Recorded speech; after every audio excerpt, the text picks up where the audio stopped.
Hey everybody, this is Matthew Soltesiak and you're listening to Not the Same Old Lions podcast. Using my sportscasting background, I speak with a variety of guests and interview key players to gain more insight on what makes this team go. As the Detroit Lions enter a new gritty era, we'll look beyond just the kneecaps when it comes to the analysis. Welcome to another episode. In this episode, we're going to discuss the recent roster moves by the Lions, the start of training camp, and some great insight that Coach Dan Campbell recently shared. Hey, this is Rob Rubik.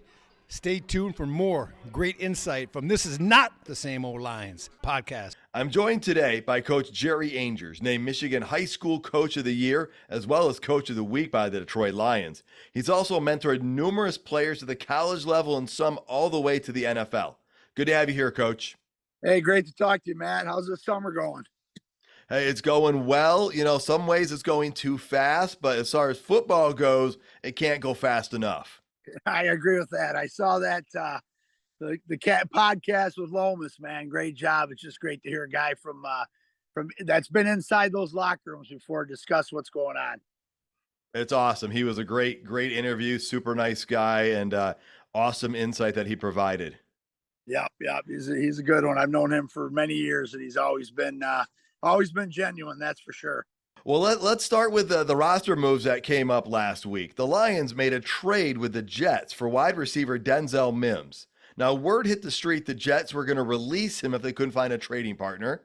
The Lions pounced. Well, not majorly, right? But they made a deal. They're getting Mims by giving up a conditional 2025 pick. They're swapping 6th and 7th round picks. Now, if he doesn't make the team, there's no conditional pick. Right. Mims has the size, he has the speed, he's a prototypical outside wide receiver, but things haven't really clicked for him in his first 3 years in the NFL. Now, he is 6'3", 207. He ran the 440 and 4.38 time. Yeah. But he only has 42 catches and 676 yards and no touchdowns in 3 years. So, you know, what do you make of this move? Well, I think it's another one instead of going with the rookie, from North Carolina, which I think he's going to end up, going to be a pretty good receiver for us. It's a guy that's at least played in the league. He's got the speed, and we have the best offense coordinator in the league. So Mims may flourish on that situation. So I think that's one of the things they do. And again, you want to talk about roster moves and stuff like that. They have to have 90 guys to run their practices for the next 3 weeks before they start making cuts down to that 53-man roster. So, it's just another guy added, another guy to put pressure on our DBs, another guy to put pressure on the receivers to do what they need to do that are already in camp. Well, I had the chance to attend a loyal member webinar. Dan Miller hosted it, and Coach Dan Campbell was interviewed by him, and some questions were also thrown out by some of the other Lions loyal members. I'll share his various insights from that, and he was asked about Denzel Mims. Coach Campbell thought it was a great move by Brad Holmes. He said there's nothing to lose. He's big, long, he's a 4'3" guy, and he also pointed out you never know the environment where they came from, and sometimes a change in scenery can do a lot. And he is a true outside receiver. Dan said he'll put in the work and we'll just see where it goes. And, we saw where it went last year with Isaiah Buggs. That went pretty well. Yeah, for sure. And that's the thing is those guys are doing their research, and again, we don't know if one of the guys on the coaching staff knows another guy that coached that guy in college, Mims in college, or worked with him in camps, or saw him, at a combine, whatever. And we don't know what reasoning they got that, but it's a no. We can't lose on the situation. Like you said, he's a big kid. He runs well. He's been in the league. When you're being talked about being released, and another team picks you up, that's another lifeline, man. That's another one of those things where, man, maybe I didn't work hard enough, but I better work harder, because if not, I'm not going to be playing the great game that I love for a lot of money. I'm going to be out on the street trying to find a job or coaching high school football like some of us did. Well, exactly. This could be that motivating factor, sometimes a new scenery. We also know that the Jets didn't exactly have the best quarterback situation the last few years. So I too like the move. Now, by bringing in Mims, they had to make room on the roster, so they cut kicker Michael Badgley. Now, I don't think anybody is shocked that they let a kicker go since they had 3 of them on their roster. I'm just surprised it was Badgley because he actually brought consistency to that position last year. And he was 10 of 11 from under 40 yards and 8 of 10 from 40 to 50. So I guess now it leaves the two-person race between Parker Romo and Riley Patterson. And again, Patterson's the guy the Lions cut last year, then traded with Jacksonville this offseason to bring him back. So I would lean towards Patterson winning the job at this point. Yeah, I think you're right. I mean, I think that's one that they went out to get, went after him, and they didn't. It wasn't a cheap buy. I mean, it wasn't a very expensive one, but it was one that they could get on the roster. And then you look at Badgley too. You got to think about this. How many people are gonna pick him up? Kickers are kicking all the time without being in practice, without being on a roster spot. And he's around and nothing works out with the other two. And he's around when we cut to the 53-man roster and we pick him up. There's, that chess piece that Brad Holmes is always playing on that chessboard with those pieces moving around. You never know why he did it, but there's a reason for it. It's kind of funny to say we miss those days of Eddie Murray, Jason Hanson, and Matt Prater. I mean, there was consistency in that one position, even through all the ups and downs the Lions had. Yeah. Oh, yeah. And you're right. I mean, we knew that those guys, no matter what, when they went out there, we were going to get the game-winning field goal if we needed it, if we had a chance to get it back in those days. And we were kind of spoiled when it comes to kickers, and I guess we're going to have to figure something out. But we know that we're going to score a lot of touchdowns, and how many times do we need? How many times are we going to need a field goal to win it? And hopefully we have the right guy in camp and on the team and the 53-man roster when it comes to that time. Yeah, my hope with Riley Patterson is that he does become that guy, because when he did kick for us 2 years ago, I thought he actually did pretty well. We talked earlier how he had that postseason experience last year with Jacksonville, so hopefully he will elevate. Well, training camp is underway, and during that loyal members webinar, Coach Campbell was asked what a typical day of training camp is like. And he said, practice starts at 8:30, but players get there an hour or two before to get ready. They practice for a couple of hours. Then they go into recovery mode midday. Then they do some special teams, offense and defense, and walkthrough. Then he said players will lift, they'll eat dinner, they'll do night meetings and install for the next day. And he pointed out you need both rest and you need work. You need to ramp up hard for that work, but you need the rest. You need to back off so you can ramp up hard again. It's a process. Now, it's different at each level, but you've experienced these training camps at multiple levels. Can you tell the average fan who's never been to a training camp as a player, as a coach, what are some of the things that take place that they might not realize are going on? Well, I think one of the biggest thing is, they have their regimen, their schedule, what they're locked in on, and they have to try to figure out how they can regroup and get their mind right and get their body right when those required times are to be there. The older guys, they know, they've been there. Okay, the younger guys, these rookies that are in camp right now, and the guys that are 1 year, 2 year guys in that are trying to make the team, trying to get that 53 man cut, they don't know how to use their time wisely.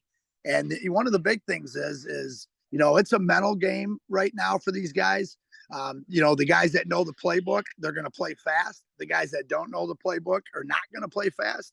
And that's one of the biggest things the rookies do is they're studying and trying to memorize and understand those playbooks in between these sessions. And I from experience had, two of my guys at Darren Keaton, who was with the Lions for 3 years, and Eric Gordon. I talked to those guys just about daily when they were in their camps. And every time I talked to them, they were sitting somewhere looking at the playbook, getting ready for the next meeting. I'm going to eat right now, and then I got to look at my playbook, right? I got to understand these things because they can't make mistakes. And I think that's one of the biggest things. People don't understand that. You're being interviewed every minute, every second that you're in that camp. It's an interview. It's an interview for a job, because it becomes a job on this level now because they're getting paid substantial. And so that's one of the biggest things. So the stress on that these kids, these guys, I keep saying kids, these guys that are experiencing, nobody can imagine what it's like. And so that's what the big thing is. There's nutritionists and there's people there they can go see, they can go get massages, they're going to eat right, they're going to be fed right, they're going to be in the weight room, they're going to be in the cold tubs or in the barrels. And those are the things that they're going to have to figure out how they can get involved with and get and taken care of during these camps so they can survive, through those 3 preseason games now. And so it's kind of neat to talk to those guys and realize what they've really done. But I talked to Trevor Nowaski a couple weeks ago. He was up. Trevor's one of the rookie undrafted free agent linebackers that I coached a little bit last year, and he said it was funny that every time he was there, they would come out and say, "You need to rest." And the veterans told him that too. If they tell you to take a day off, you take a day off. And so I thought that was pretty cool from the veterans telling them stuff like that, because those are the things that, rookies don't know what to do. And the veterans are saying, "Listen, dude, it's a grind and you don't want to be tired." And so I think that's kind of it in a nutshell. Well, we got a glimpse, the average fans did last year on Hard Knocks, of what training camp can look like. But of course, that is heavily edited. You get to see some things. And so beyond the obvious, I was going to ask you, what are some important aspects of training camp? Now, you talked about what the players are trying to do with the nutrition, with the playbook. The quicker they learn the playbook, the quicker they can move on the field. But from a coach's aspect, what are coaches looking for during this very short, busy time period? Well, I think the one thing too with the veterans and the guys that are already in there, we can let's talk about Shepard, the linebacker coach. He said nobody's a starter. He said you have to earn it. We heard him again with Rodrigo last year. Why is he beating everybody else out? What was he seeing from that guy? He was seeing Rodrigo working his tail off, probably understanding the playbook better than some of the other guys, and never always having a head turn, always noticing. And, that's what you do with these guys when you try to make this roster. If you get 1 rep, it better be a great rep, because then you're going to get a second rep, and that second rep better be a great rep. The veterans and the Hutchinsons and those guys like that, Bugs now, and, we can go on and on, St. Brown, they're still working their tails off, but you trying to make this team, you better be working hard for them. And that's what the coaches are looking for. And I would call it splash plays, during practice. Everybody's going to go through their drill work hard. Be the next guy to go through their drill work even harder than the guy in front of you. And don't let the guy behind you pass you. And that's what they're looking for, I think. All right, well, as training camp progresses, we're going to be keeping an eye on the people who are trying to make the team, right? There's going to be a lot of people in that category, but there's some other guys that are going to be interesting to keep an eye on this year. And Coach Campbell talked about these guys during that loyal member seminar. And the 2 names that came up from Dan Campbell were Josh Paschal and Aleem McNeil. He said both of these young players, he thinks a lot of them. Aleem, he said, is aware of his own play and he knows where he needs to be. It kind of goes back to that thing as teachers, we think about the reflection thing, where someone who's learning, are they thinking back about what they're learning? He says he's got a lot of talent and he's putting in the work. So that's one guy to watch. And the other thing he brought up with Josh Paschal is he said we can't lose sight that last year was based on limited reps. He had to learn on the run. I mean, this is really his first training camp to grow, and they expect good things from him. So their progress would go a long way in helping the front of the defense get better. Is there anyone you're keeping an eye on, Coach? Well, I think, I look at, I'd like the receiver from North Carolina. I forgot his name, but anyways, because he's another one of those long guys. And didn't the guy that's with the Lions now, a coach him in high school and at college, or coach against him? Dre Bly. So I think that's one of the ones that's going to be fun to watch. I think your linebacking core is going to be really fun to watch. I think we have a huge linebacking depth wise. I think the room is full.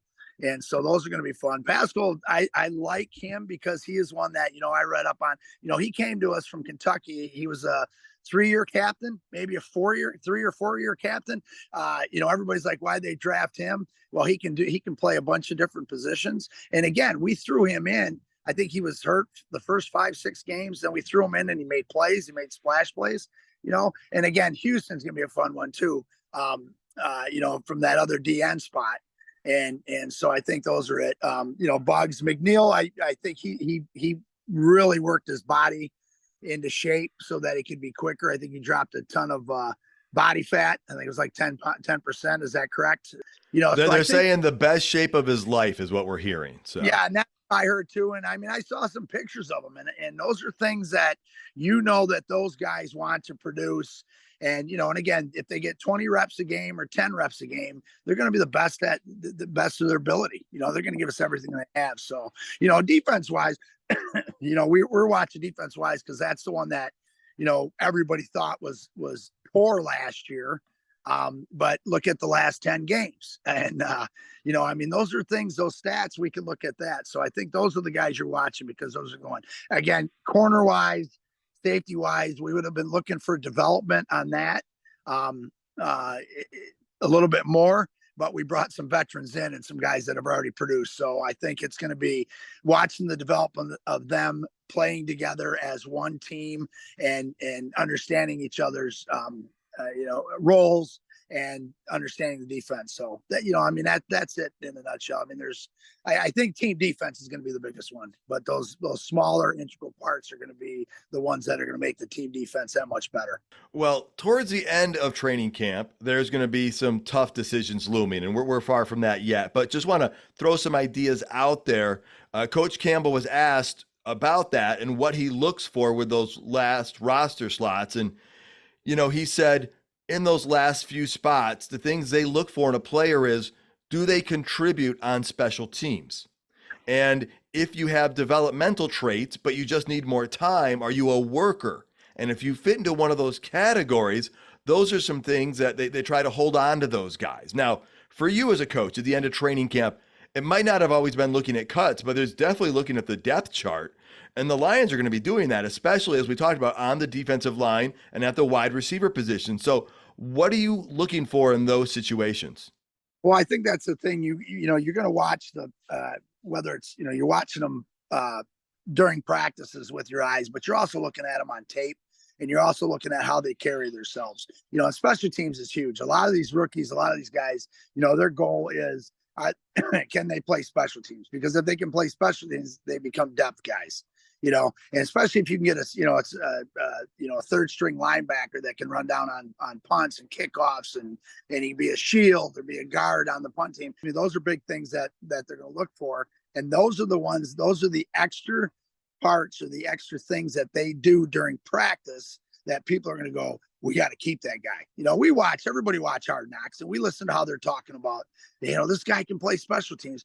And so your special teams coordinator and your individual special team coaches, those are the ones that you want to shine in front of, because those are the ones that are in that huge meeting room around that big table with scouts and with coaches and with GMs saying, I want that guy.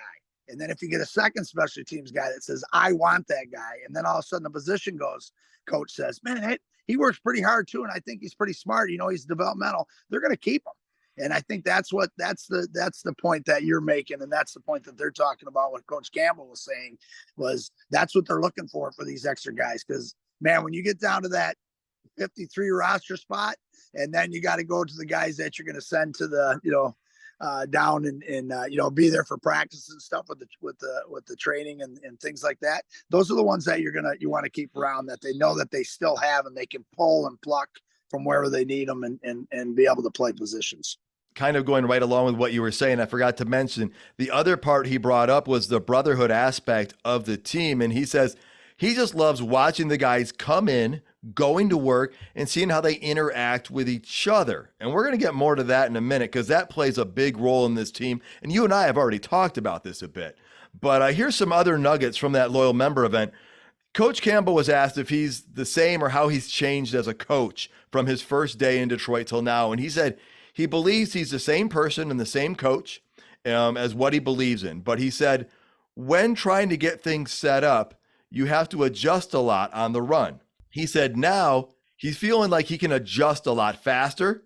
He can see things much clearer. He was drinking from a fire hose at first, right? And he says he's a much better coach now than when he first started. And I got to say, that makes so much sense because think about this. Anybody who has a job in the real world knows what that's like. Your first day on that job, second day, you're learning so much. And you think if you're with the same job 5-7 years down the road, you can adjust to things a lot better, a lot quicker. And you kind of know what to expect. So that was great that he shared that. He also talked about building the roster a little. And this was that interesting point that you and I spoke about in a previous episode when we talked about the Lions finding the right fits for the team. And we talked about that right after the draft. And he said, there's got to be a good chemistry.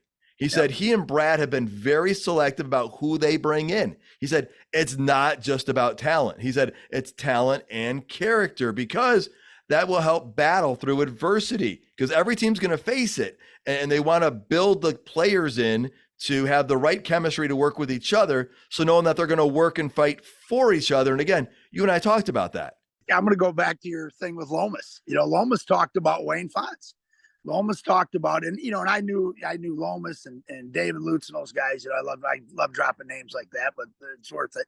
There were guys that I did a lot of stuff with, but they talked about, hey, we're not winning, we're not playing well.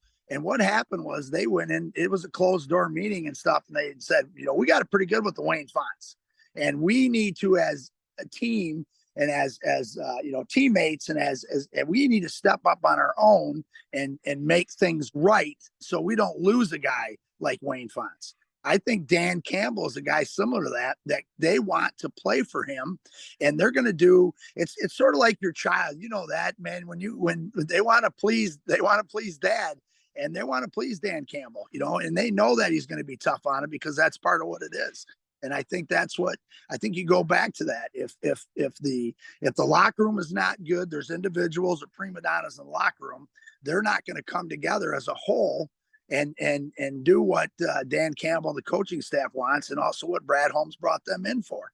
So I think that's one of the biggest things. And I think it's great what Dan Campbell said. And going off of the more days on the job, the more mistakes you make, the more you learn, and that's the thing is, and I think Dan Campbell is one of those guys that they're going to make a mistake as a coaching staff. He's going to make a mistake and making the decision, but he's going to learn from it, and he's going to make that, and he's not going to make that one again. He's not going to make that mistake again. And I think that it all comes together. A 53-man roster, the developmental squad, the coaching staff. If everybody's on the same page in the same locker room, getting along, you don't have to like each other, but you have to respect each other. And that's the biggest thing. If you can get respect in that locker room, and you can get respect to that coaching staff, you're going to be successful as a team. That's exactly right. That makes a lot of sense. And one of the things you talked about is looking at out of the training camp is how that defense comes together. Well, the big area that had the biggest change this offseason was the secondary. And Coach Campbell talked about that. He said the experience that those players bring and the confidence in those new guys in the secondary is huge. And Coach, explain why and how confidence plays a role in all these different aspects of the game. Well, that's the thing is you're let's go with Joseph, for instance. He's got his confidence sky high, especially if we play the Jets, because he knows he's going to pick Rodgers off. But, so that confidence level, him as a rookie doing what he did, and the younger guys doing what they did. And then you get some veterans that walk in that have had great success, and that know the ins and outs and the small details and things that they have to do. So your confidence level is going to be bigger. I think the other thing too is when those guys start helping each other and working with each other, even if it's a time, it's going to determine some playing time. But when you have an older guy, an older veteran working with one of the younger guys and showing him the ropes, showing him the things that they need to do, you got a team, because they know that you're always one play or two plays away from getting on the field and being a starter. And so I think that's the biggest thing. What you're talking about is these guys are all grouping, coming together in that situation, helping each other, because they have a common goal. They want to ring. They want to go to the Super Bowl. They want to win the league. They want to win the playoffs. And I think that's one of the biggest things. And they want to be the group of guys, coaching staff or not, that everybody stamps that turn Detroit Lions around into a winning program all the time. Well, and it's going to help them right off the bat, because the first game of the season is in incredible test right there against Kansas City. You got guys on your team who have played in very big games very recently. So that also is going to help. Another player they're going to be watching, or we're going to hear people talking about throughout training camp under a microscope, is Jared Goff. Now that's a person that you and I have grown to be a fan of. We like him quite a bit. There are some fans who are not satisfied with him. It was interesting. Coach Dan Campbell actually talked about Jared Goff a little bit, and he said there are a ton of teams who do not have a quarterback. And there are some who try to convince themselves they do, but they really don't. He goes, we do. He also said this team is built to win as a team, as a three-phase team: offense, defense, special teams. They're not just going to win based on the QB. Now, we know there are teams in the NFL that rely heavily on a star player or two. But I've kind of been thinking as I look at this Lions team, I've been thinking about it for a few weeks. And if I could make a parallel to another Detroit team from the past, I think this Lions team might be reminding me a little bit of that Detroit Pistons team where you had Chauncey, Rip, Ben, Rashid, and Tayshaun. Now, that was a team with stars, but not necessarily considered superstars by people on the outside. And this Lions team could kind of fit into a similar category. I agree. I think, you look at that. First of all, Detroit fans, we've suffered for so long without wins and losses in playoff games that there's always going to be the negative Nelly that's going to say, oh, Goff is terrible. Goff is, but I'm going to tell you right now, that dude can play football. And he's smart. And I don't care if his arm's not as strong, or I don't care if he can't run and scramble. He's tough. He sits in the pocket, he throws it. And I think he's a leader. And I think that's one of the things that's going to change things over on it.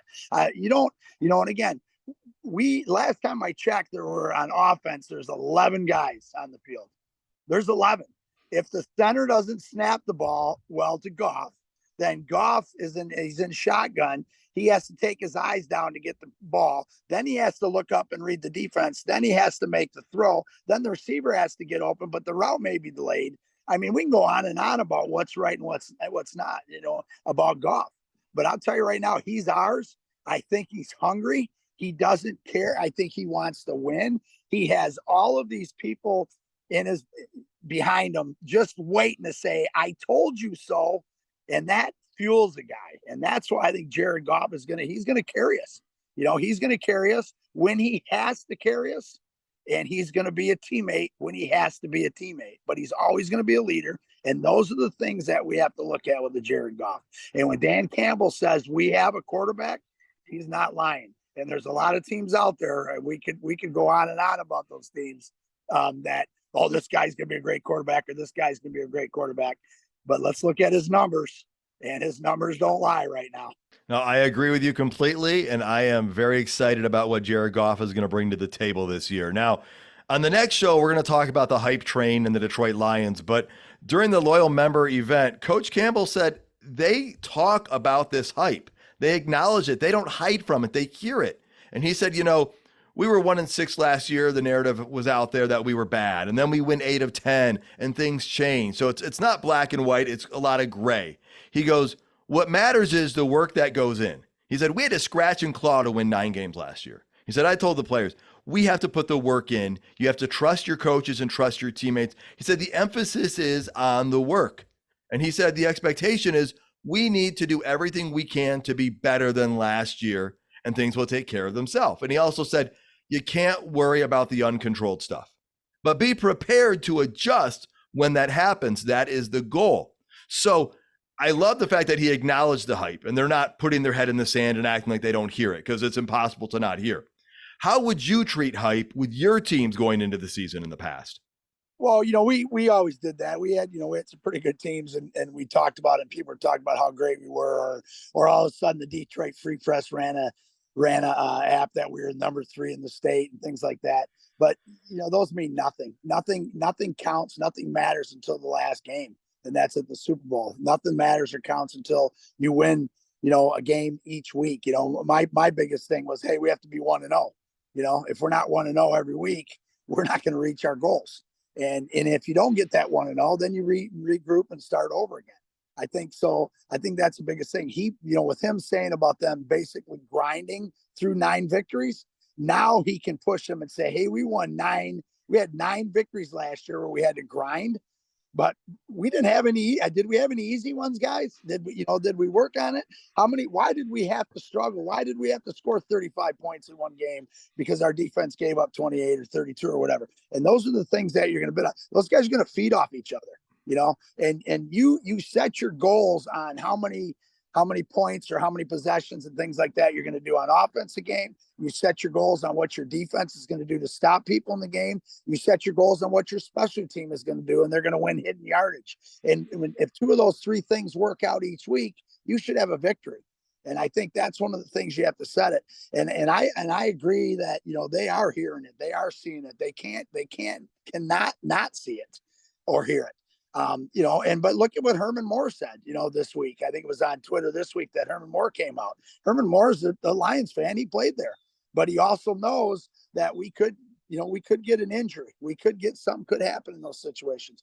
And so nothing's given. So, take it day by day, second by second, minute by minute, the cliche of get 1% better every day or go 1-0. Those things all come into account. And when the guys buy into that, we are going to have some easy victories. We're not going to scrape and grind for 9.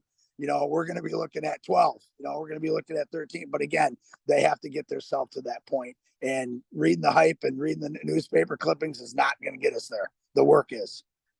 Excellent points. And you're right. Herman Moore even came out and said every season's a new season. So you just got to be prepared. It's a new season. Don't know what it's going to look like. And like you said, we got to put in the work. Coach, appreciate your insight. Thank you so much for joining the show today.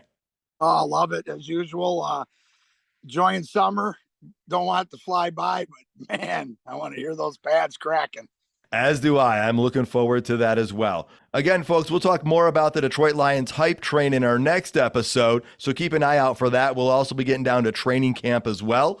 Thank you so much for tuning in, folks. Please subscribe to Not the Same Old Lions podcast to get alerts about new episodes. Tell your friends about the show. You can follow me on Twitter at Matt Soltesiak. The show is also available on YouTube and at notthesameoldlions.com. And until next time, stay gritty, my friends.